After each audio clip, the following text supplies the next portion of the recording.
Hello बच्चों, good morning. मैं हूं डॉक्टर विनय दुबे, माध्यमिक शिक्षक, शासकीय उत्कृष्ट उच्चतर माध्यमिक विद्यालय मार्तंड क्रमांक 1 रीवा। आज हम जिस विषय पर बात करने चल रहे हैं वह है कक्षा 9वीं का विज्ञान, अध्याय 4 परमाणु संरचना और उसका भाग 4। आज के इस वीडियो सत्र में हम अध्ययन करेंगे तत्वों की संयोजकता, परमाणु संख्या तथा द्रव्यमान संख्या, समस्थानिक और समस्थानिकों के उपयोग, विभिन्न तत्वों के संभारिक। तो आइए प्रारंभ करते हैं हम आज का अपना सत्र। यह देखा गया था कि जिन तत्वों के परमाणुओं के बाह्यतम कक्ष पूर्ण रूप से 8 इलेक्ट्रॉनों से भरे रहते हैं वे रासायनिक रूप से सक्रिय नहीं होते। दूसरे शब्दों में ऐसे तत्वों की संयोजन शक्ति या संयोजकता शून्य होती है। इन्हें अक्रिय गैस तत्व कहा गया और इन अक्रिय गैस तत्वों में से हीलियम परमाणु के बाह्यतम कक्ष में 2 इलेक्ट्रॉन होते हैं। शेष अन्य सभी अक्रिय गैस तत्वों के बाह्यतम कोश में 8 इलेक्ट्रॉन होते हैं। 8 इलेक्ट्रॉन वाले सबसे बाह्यतम कोश को स्थायी अष्टक कहा जाता है। आइए हम इन अक्रिय गैस तत्वों का इलेक्ट्रॉनिक विन्यास देखते हैं। हीलियम परमाणु क्रमांक 2, इलेक्ट्रॉनिक विन्यास 2। नियान परमाणु क्रमांक 10, इलेक्ट्रॉनिक विन्यास 2 और 8। आर्गन परमाणु क्रमांक 18, इलेक्ट्रॉनिक विन्यास 2, 8, 8। क्रिप्टॉन परमाणु क्रमांक 36, इलेक्ट्रॉनिक विन्यास 2, 8, 18 और 8। जीनान परमाणु क्रमांक 54, इलेक्ट्रॉनिक विन्यास 2, 8, 18, 18 और 8। रेडान परमाणु क्रमांक 86, इलेक्ट्रॉनिक विन्यास 2, 8, 18, 32, 18 और 8। यहाँ स्पष्ट देख सकते हैं कि केवल हीलियम के बाह्यतम कोश में 2 इलेक्ट्रॉन हैं। शेष सभी अक्रिय गैसों के बाह्यतम कोश में 8 इलेक्ट्रॉन उपस्थित हैं और यही स्थायी अष्टक विन्यास होने के कारण ही ये सभी तत्व एक परमाणु के रूप में स्थायी रहते हैं, सामान्यतया निष्क्रिय होते हैं, किसी अन्य तत्व से क्रिया नहीं करते। सभी तत्वों के परमाणु अपने बाह्यतम कोश में, अपने अंतिम कक्ष में निकटस्थ अक्रिय गैस के समान अष्टक प्राप्त करने के लिए क्रिया करते हैं। आपस में इलेक्ट्रॉनों की साझेदारी करने, उनको ग्रहण करने या उनका त्याग करने से तत्वों का अष्टक पूर्ण होता है। अर्थात तत्वों द्वारा अपने बाह्यतम कोश में अष्टक विन्यास पूर्ण करने की 3 विधियां प्रमुख हैं। पहला, कोई परमाणु 2 या 2 से अधिक इलेक्ट्रॉनों का साझा करके अपना अष्टक पूर्ण कर सकता है। दूसरा, अपने बाह्यतम कोश से 1 या 1 से अधिक इलेक्ट्रॉन त्याग सकता है। तीसरा, बाह्यतम कोश में 1 या 1 से अधिक इलेक्ट्रॉन ग्रहण कर सकता है। इन 3 में से किसी भी एक विधि के द्वारा प्रत्येक तत्व अपने बाह्यतम कोश में स्थायी अष्टक प्राप्त करने के लिए ही रासायनिक क्रिया करता है। परमाणु के बाह्यतम कक्ष में इलेक्ट्रॉनों के अष्टक बनाने के लिए जितनी संख्या में इलेक्ट्रॉनों की साझेदारी या आदान प्रदान होता है, स्थानांतरण होता है, वही उस तत्व की संयोजन शक्ति या संयोजकता कहलाती है। यह हो गई संयोजकता की परिभाषा। अब हमारे सामने प्रश्न उठता है कि संयोजकता कैसे ज्ञात करें। तो सामान्यतया लिखा जाता है कि तत्व की संयोजकता उस तत्व के बाह्यतम कोश में उपस्थित इलेक्ट्रॉनों की संख्या के बराबर होती है। इस आधार पर आइए देखें कुछ तत्वों के इलेक्ट्रॉनिक विन्यास। जैसे हाइड्रोजन, लिथियम और सोडियम के परमाणुओं के बाह्यतम कोश में 1-1 इलेक्ट्रॉन है। हाइड्रोजन का इलेक्ट्रॉनिक विन्यास 1। लिथियम का परमाणु क्रमांक 3, इलेक्ट्रॉनिक विन्यास 2 और 1। यहां भी बाह्यतम कोश में 1 इलेक्ट्रॉन है। सोडियम का परमाणु क्रमांक 11 होता है, इलेक्ट्रॉनिक विन्यास 2, 8 और 1 है। यहां भी बाह्यतम कोश में 1 इलेक्ट्रॉन है। तो हम देख रहे हैं कि हाइड्रोजन, लिथियम और सोडियम, इन तीनों तत्वों के बाह्यतम कोश में 1 इलेक्ट्रॉन है। इस आधार पर कह सकते हैं कि इन तीनों तत्वों की संयोजकता 1 होगी। ठीक है, फिर चलिए, अब यदि आपके समझ में आई बात तो हम आपसे प्रश्न करते हैं कि क्या आप मैग्नीशियम और एल्यूमिनियम की संयोजकता बता पाएंगे। इसके लिए हमें इन दोनों तत्वों का इलेक्ट्रॉनिक विन्यास देखना होता है। आइए देखें, मैग्नीशियम का परमाणु क्रमांक 12, इलेक्ट्रॉनिक विन्यास 282। वहीं एल्यूमिनियम का परमाणु क्रमांक 13, इलेक्ट्रॉनिक विन्यास 2, 8 और 3 होता है। इस आधार पर मैग्नीशियम के बाह्यतम कोश में 2 इलेक्ट्रॉन तथा एल्यूमिनियम के बाह्यतम कोश में 3 इलेक्ट्रॉन हैं। अतः इन दोनों की संयोजकताएं क्रमशः 2 और 3 होंगी। ठीक है, आ गई बात समझ में। मैग्नीशियम के बाह्यतम कोश में 2 इलेक्ट्रॉन, संयोजकता 2। एल्यूमिनियम के बाह्यतम कोश में 3 इलेक्ट्रॉन, उसकी संयोजकता 3 होगी। यदि किसी परमाणु के बाह्यतम कक्ष में इलेक्ट्रॉनों की संख्या उसकी क्षमता के अनुसार लगभग पूरी है, अर्थात 8 के सन्निकट है, तब उस तत्व की संयोजकता एक दूसरे प्रकार से ज्ञात की जाती है। इसका सूत्र है कि तत्व की संयोजकता बराबर 8 माइनस तत्व के बाह्यतम कोश में उपस्थित इलेक्ट्रॉनों की संख्या। जैसे नाइट्रोजन का परमाणु क्रमांक 7, इलेक्ट्रॉनिक विन्यास 2 और 5।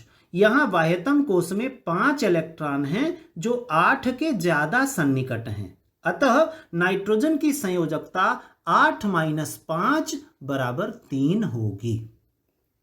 इसी प्रकार दूसरा तत्व ऑक्सीजन देख लीजिए। ऑक्सीजन का परमाणु क्रमांक 8 होता है। इसका इलेक्ट्रॉनिक विन्यास है 2 और 6। बाह्यतम कोश में ये 6 इलेक्ट्रॉन दिख रहे हैं और 6 इलेक्ट्रॉन भी 8 के सन्निकट हैं। अतः इसकी संयोजकता 8 माइनस 6 बराबर 2 होगी। तीसरा तत्व देखिए, फ्लोरीन परमाणु क्रमांक 9। इसका इलेक्ट्रॉनिक विन्यास होता है 2 और 7। बाह्यतम कोश में 7 इलेक्ट्रॉन हैं जो लगभग पूर्ण होने की कंडीशन में है, 8 के बहुत नजदीक है। इसकी संयोजकता होगी 8 माइनस 7 बराबर 1। इस प्रकार हम समझ सकते हैं कि जिन जिन तत्वों के बाह्यतम कोश में 5 इलेक्ट्रॉन, 6 इलेक्ट्रॉन या 7 इलेक्ट्रॉन होंगे, उन सभी तत्वों की संयोजकता 8 माइनस संयोजी इलेक्ट्रॉनों की संख्या से निकाली जाएगी। और जिनके बाह्यतम कोश में इलेक्ट्रॉनों की संख्या 1, 2, 3 या 4 होती है, उनकी संयोजकता बाह्यतम कोश में उपस्थित इलेक्ट्रॉनों की संख्या के बराबर होती है। ठीक है, अब हम चलेंगे अपने अगले शीर्षक पर, जिसका नाम है परमाणु संख्या या परमाणु क्रमांक। हम जानते हैं कि परमाणु के नाभिक में प्रोटॉन विद्यमान होते हैं। एक परमाणु में उपस्थित प्रोटॉनों की संख्या उसकी परमाणु संख्या को व्यक्त करती है। वास्तव में तत्वों को उनके परमाणु में विद्यमान प्रोटॉनों की संख्या से परिभाषित किया जाता है। यह महत्वपूर्ण बिंदु है। और परमाणु संख्या को Z से प्रदर्शित करते हैं। किसी तत्व के सभी समस्थानिकों की परमाणु संख्या समान होती है। तब उदाहरण के लिए देख लें कि हाइड्रोजन का परमाणु क्रमांक 1 है। इसका अर्थ कि हाइड्रोजन परमाणु के नाभिक में केवल 1 प्रोटॉन होता है। इसी प्रकार कार्बन का परमाणु क्रमांक 6 है, अर्थात कार्बन परमाणु के नाभिक में कुल 6 प्रोटॉन होते हैं। इस आधार पर हम कह सकते हैं कि किसी तत्व परमाणु के नाभिक में उपस्थित प्रोटॉनों की कुल संख्या को उसकी परमाणु संख्या कहते हैं। यह परमाणु संख्या की परिभाषा होगी। फिर दूसरी हेडिंग है हमारी द्रव्यमान संख्या। तो आइए जानें द्रव्यमान संख्या क्या होती है। किसी परमाणु का द्रव्यमान उसमें विद्यमान प्रोटॉनों और न्यूट्रॉनों के द्रव्यमान के कारण होता है, क्योंकि यही दो कण द्रव्यमान युक्त होते हैं। ये कण परमाणु के नाभिक में विद्यमान रहते हैं, इसी कारण इन्हें न्यूक्लियन के नाम से भी जाना जाता है। परमाणु का लगभग संपूर्ण द्रव्यमान उसके नाभिक में संचित होता है, अतः कह सकते हैं कि किसी परमाणु के नाभिक में उपस्थित प्रोटॉनों और न्यूट्रॉनों की संख्या के योग को द्रव्यमान संख्या कहेंगे। इस प्रकार हम द्रव्यमान संख्या को ऐसे परिभाषित कर सकते हैं, किसी परमाणु के नाभिक में उपस्थित प्रोटॉनों तथा न्यूट्रॉनों की संख्या के योग को द्रव्यमान संख्या कहेंगे। दूसरे शब्दों में कह सकते हैं कि किसी परमाणु के नाभिक में उपस्थित कुल न्यूक्लियनों की संख्या को उसका परमाणु द्रव्यमान या द्रव्यमान संख्या कहेंगे। जैसे उदाहरण के लिए बात करें तो कार्बन का परमाणु द्रव्यमान 12 AMU है, क्योंकि इसमें 6 प्रोटॉन और 6 न्यूट्रॉन होते हैं। 6 प्रोटॉनों का द्रव्यमान 6 यूनिट, 6 न्यूट्रॉनों का द्रव्यमान भी 6 यूनिट। इस प्रकार दोनों का योग कुल 12 यूनिट, 12 AMU। AMU को परमाणु द्रव्यमान मात्रक या एटॉमिक मास यूनिट कहा जाता है। इसी प्रकार एल्यूमिनियम का परमाणु द्रव्यमान 27 AMU है। इसमें 13 प्रोटॉन और 14 न्यूट्रॉन होते हैं। 13 प्रोटॉनों का द्रव्यमान 13 यूनिट, 14 न्यूट्रॉनों का द्रव्यमान 14 यूनिट और दोनों का योग 27 यूनिट, जिसे 27 AMU कहा जाता है, एटॉमिक मास यूनिट या परमाणु द्रव्यमान मात्रक। किसी भी परमाणु को दर्शाने के लिए परमाणु संख्या, द्रव्यमान संख्या और तत्व के संकेत को कुछ इस प्रकार लिखा जाता है। आगे जब तत्व के संकेत हम देखेंगे तो अधिकांश स्थानों पर कुछ इस प्रकार लिखा रहेगा। तत्व का संकेत, जैसे यहां पर N लिखा है, ये नाइट्रोजन है। इसका परमाणु क्रमांक नीचे बाईं ओर लिखा रहता है, परमाणु क्रमांक 7 होता है, और नाइट्रोजन का यह परमाणु द्रव्यमान ऊपर लिखा है 14। तो संकेत के बाईं ओर नीचे उस तत्व का परमाणु क्रमांक लिखा होता है, यह प्रोटॉनों की संख्या के बराबर होगा, और संकेत के ऊपर बाईं ओर उस तत्व का परमाणु द्रव्यमान लिखा गया होता है, जिसका मान प्रोटॉनों तथा न्यूट्रॉनों की संख्या के योग के बराबर होता है। ठीक है, तो हमें ध्यान रखना होगा कि तत्व के संकेत में बाईं ओर नीचे और ऊपर 2 अंक लिखे होंगे। उसमें जो नीचे संख्या लिखी है वह उसका परमाणु क्रमांक है, और ऊपर जो संख्या लिखी रहती है वह उसका परमाणु द्रव्यमान या द्रव्यमान संख्या बताती है। अब हम पढ़ेंगे समस्थानिकों के बारे में। हमारे इस चैप्टर का अगला शीर्षक समस्थानिक। कैसे परिभाषित करते हैं समस्थानिकों को, आइए जानें। एक ही तत्व के ऐसे परमाणु जिनकी परमाणु संख्या समान लेकिन पर द्रव्यमान संख्या अलग अलग होती है, उन्हें समस्थानिक कहते हैं। ठीक है, दूसरे शब्दों में देखिए, किसी तत्व के वे परमाणु जिनके परमाणु क्रमांक तो समान होते हैं किंतु परमाणु भार भिन्न भिन्न होते हैं, समस्थानिक कहलाते हैं। ठीक है, इस प्रकार हम समस्थानिकों की परिभाषा जान जाएंगे। अब इसके पश्चात जानेंगे समस्थानिकों की कुछ विशेषताएं। पहला, समस्थानिकों के प्रत्येक परमाणु में प्रोटॉनों की संख्या समान होती है, इसी कारण इनके परमाणु क्रमांक समान होते हैं, किंतु इनमें न्यूट्रॉनों की संख्या अलग अलग होने के कारण इनके परमाणु भार में परिवर्तन हो जाता है। दूसरी विशेष बात कि समस्थानिकों के भौतिक गुण भिन्न किंतु रासायनिक गुण समान होते हैं। जैसे उदाहरण के बतौर देखें, हाइड्रोजन के 3 समस्थानिक ज्ञात हैं। पहला प्रोटियम, इसे साधारण हाइड्रोजन कहते हैं। दूसरा ड्यूटेरियम, इसे भारी हाइड्रोजन कहते हैं। और तीसरा ट्राइटियम, इसे रेडियो एक्टिव हाइड्रोजन के नाम से जाना जाता है। प्रोटियम को 1H1 से प्रदर्शित करते हैं। इसके नाभिक में केवल 1 प्रोटॉन होता है और बाहर पहली कक्षा में 1 इलेक्ट्रॉन चक्कर लगाता रहता है। दूसरा ड्यूटेरियम 1H2 या D से प्रदर्शित किया जाता है। इसके नाभिक में 1 प्रोटॉन के साथ 1 न्यूट्रॉन जुड़ा हुआ होता है और इसके बाहर पहली कक्षा में 1 इलेक्ट्रॉन रिवॉल्व करता रहता है, चक्कर लगाता रहता है। तीसरा समस्थानिक है टाइट्रियम, और टाइट्रियम को 1H3 या T से प्रदर्शित किया जाता है।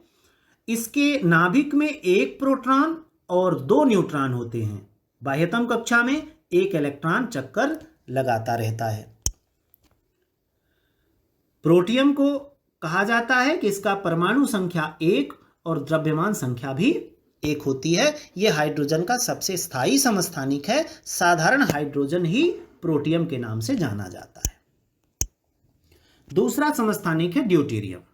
ड्यूटेरियम को 1H2 या D से व्यक्त करते हैं। इसे भारी हाइड्रोजन के नाम से जाना जाता है। इसकी परमाणु संख्या 1 और द्रव्यमान संख्या 2 होती है। ड्यूटेरियम की खोज यूरे ब्रिकवेड और मर्फी ने 1931 में की थी। ड्यूटेरियम का उपयोग कार्बनिक प्रतिक्रियाओं की क्रियाविधि समझाने में, ट्रेसर के रूप में तथा नाभिकीय रिएक्टर में मंदक के रूप में किया जाता है।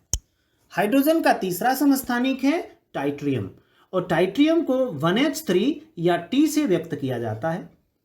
यह हाइड्रोजन का एक दुर्लभ समस्थानिक है। यह रेडियोधर्मी होता है तथा बीटा कण उत्सर्जक है। इससे लगातार बीटा कण उत्सर्जित होते रहते हैं। इसकी परमाणु संख्या 1 तथा द्रव्यमान संख्या 3 होती है। इसकी अर्ध आयु 12.4 वर्ष ज्ञात की गई है। ठीक है, यह अस्थायी समस्थानिक है और लगातार रेडियो एक्टिव विकिरण उत्सर्जित करता रहता है। दूसरा उदाहरण है ऑक्सीजन का, और ऑक्सीजन के निम्न 3 समस्थानिक ज्ञात हैं। परमाणु क्रमांक 8 होता है। ऑक्सीजन परमाणु क्रमांक 8 परमाणु भार 16, दूसरा ऑक्सीजन परमाणु क्रमांक 8 परमाणु भार 17, तीसरा ऑक्सीजन परमाणु क्रमांक 8 परमाणु भार 18। इन तीनों में से पहला जो ऑक्सीजन का समस्थानिक है 816, यह प्राकृतिक उपस्थिति में 99.76% पाया जाता है। दूसरा समस्थानिक ऑक्सीजन 817 0.04%, और तीसरा ऑक्सीजन 818 0.02% होता है। इसमें तीनों समस्थानिक स्थायी हैं, किंतु ऑक्सीजन 818 रेडियो एक्टिव होता है। इसमें कुछ रेडियोधर्मी गुण पाए जाते हैं। तीसरा एग्जाम्पल है क्लोरीन का। क्लोरीन के भी 3 समस्थानिक ज्ञात हैं। पहला क्लोरीन 1735, दूसरा क्लोरीन 1736 और तीसरा क्लोरीन 1737। लेकिन इनमें से पहला वाला क्लोरीन परमाणु क्रमांक 17 परमाणु भार 35 प्राकृतिक उपस्थिति के अनुसार 75.77% होता है, और तीसरा वाला क्लोरीन परमाणु क्रमांक 17 परमाणु भार 37 24.23% उपलब्ध रहता है। बीच वाला क्लोरीन 17 और परमाणु भार 36 जो समस्थानिक है, यह कास्मोजेनिक और एंथ्रोपोजेनिक होता है, अस्थायी होता है। इससे लगातार रेडियो एक्टिव विघटन होता रहता है। इसकी अर्धायु 3,01,000 वर्ष ज्ञात की गई है। ये हुए क्लोरीन के 3 समस्थानिक। प्रायः पुस्तकों में अस्थायी वाले इस बीच के समस्थानिक की बातचीत नहीं की जाती, केवल पहला वाला क्लोरीन 1735 और क्लोरीन 1737 पर चर्चा होती है। इन्हीं दोनों के आधार पर क्लोरीन के औसत परमाणु भार की गणना भी की जाती है। अब हम देखेंगे समस्थानिकों के कुछ अनुप्रयोग। कुछ समस्थानिकों के विशेष गुण होते हैं जिनका उपयोग हम विभिन्न क्षेत्रों में करते हैं।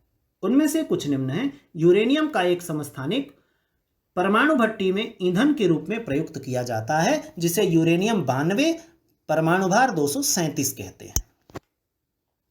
समस्थानिकों में कैंसर के उपचार में कोबाल्ट के समस्थानिक का उपयोग होता है। इसी प्रकार घेंघा रोग के इलाज में आयोडीन के समस्थानिक का उपयोग होता है। अब हमें देखना है संभारिक। संभारिक भिन्न तत्वों के ऐसे परमाणु होते हैं जिनकी द्रव्यमान संख्या समान किंतु परमाणु संख्या भिन्न होती है, उन्हें संभारिक कहते हैं। संभारिकों में प्रोटॉनों की संख्या भिन्न किंतु कुल न्यूक्लियनों की संख्या समान होती है। जैसे पहला युग्म है कार्बन परमाणु क्रमांक 6 परमाणु भार 14 का, और नाइट्रोजन परमाणु क्रमांक 7, परमाणु भार 14। यहां आप देख रहे हैं कि कार्बन और नाइट्रोजन दोनों के परमाणु क्रमांक भिन्न हैं, किंतु परमाणु भार समान है, अतः ये युग्म समभारिक होंगे, समभारिक कहलाएंगे। तो कार्बन 614 और नाइट्रोजन 714 एक दूसरे के समभारिक होते हैं। आइए दूसरे एग्जाम्पल पर देखें। तो यहाँ आर्गन परमाणु क्रमांक 18, पोटेशियम परमाणु क्रमांक 19 और कैल्शियम परमाणु क्रमांक 20 लिए गए हैं। इन तीन तत्वों के तीनों के परमाणु भार क्रमशः 40, 40 और 40 हैं। स्पष्ट है तीनों के परमाणु क्रमांक भिन्न हैं और परमाणु द्रव्यमान समान हैं, अर्थात यह तीनों आर्गन, पोटेशियम और कैल्शियम भी एक दूसरे के समभारिक होंगे। अब हमें देखना है समस्थानिक और समभारिक में अंतर। तो चलो बच्चों तैयार हो जाओ समस्थानिक और समभारिक में अंतर पढ़ने के लिए। पहला अंतर है समस्थानिक में कि परमाणु क्रमांक समान और परमाणु भार भिन्न होता है, जबकि समभारिक में परमाणु भार समान, परमाणु क्रमांक भिन्न होता है। इधर समस्थानिकों के रासायनिक गुण समान होते हैं, समभारिकों के रासायनिक गुण भिन्न होते हैं। समस्थानिकों को आवर्त सारणी में एक ही स्थान पर रखा जाता है क्योंकि इनके परमाणु क्रमांक समान होते हैं, जबकि आवर्त सारणी में समभारिकों को अलग अलग स्थान में रखा जाता है क्योंकि इनके परमाणु क्रमांक भिन्न भिन्न होते हैं।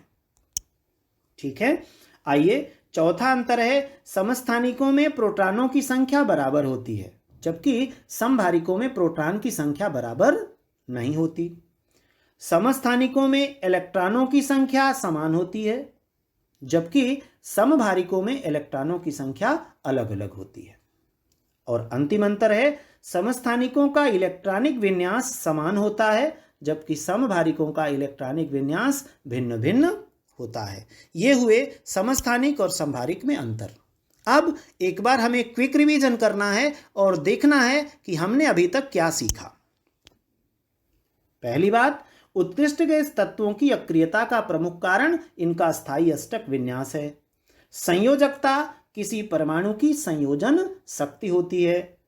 तीसरा, परमाणु की द्रव्यमान संख्या केंद्रक में विद्यमान न्यूक्लियनों की संख्या के बराबर होती है। चौथा, समस्थानिक एक ही तत्व के परमाणु हैं जिनकी द्रव्यमान संख्याएं भिन्न भिन्न होती हैं। पांचवा, तत्वों को उनके प्रोटॉनों की संख्या के आधार पर परिभाषित किया जा सकता है। और छठवां, समभारिक वे परमाणु हैं जिनकी द्रव्यमान संख्या समान लेकिन परमाणु संख्या भिन्न भिन्न होती है। अब बारी आती है महत्वपूर्ण प्रश्नावली की। पहला प्रश्न है समस्थानिक और समभारिक के किसी युग्म का इलेक्ट्रॉनिक विन्यास लिखिए। ये आप सभी के लिए प्रश्न है और ऊपर वीडियो में पढ़े हुए उदाहरणों में से किन्हीं भी दो युग्मों का इलेक्ट्रॉनिक विन्यास, उनके नाम और संकेत आप आसानी से लिखेंगे। दूसरा प्रश्न है यदि तत्व का परमाणु क्रमांक Z बराबर 3 हो तो उसकी संयोजकता क्या होगी। तत्व का नाम भी लिखिए। तो परमाणु क्रमांक 3 वाले तत्व का नाम होता है लिथियम। परमाणु क्रमांक 3, इसका इलेक्ट्रॉनिक विन्यास होता है 2 और 1। बाह्यतम कोश में 1 इलेक्ट्रॉन है, अतः इसकी संयोजकता 1 होगी। तीसरा एक प्रश्न है कि यक्ष और बाई दो स्पीसीज हैं जिनकी द्रव्यमान संख्या समान है, इन दोनों में क्या संबंध होगा। तो हमने जैसा पढ़ा है कि ऐसे परमाणु जिनकी द्रव्यमान संख्या समान होती है वो एक दूसरे के समभारिक कहलाते हैं, अतः यहाँ यक्ष और बाई एक दूसरे के समभारिक होंगे। धन्यवाद आप सभी का। नमस्कार।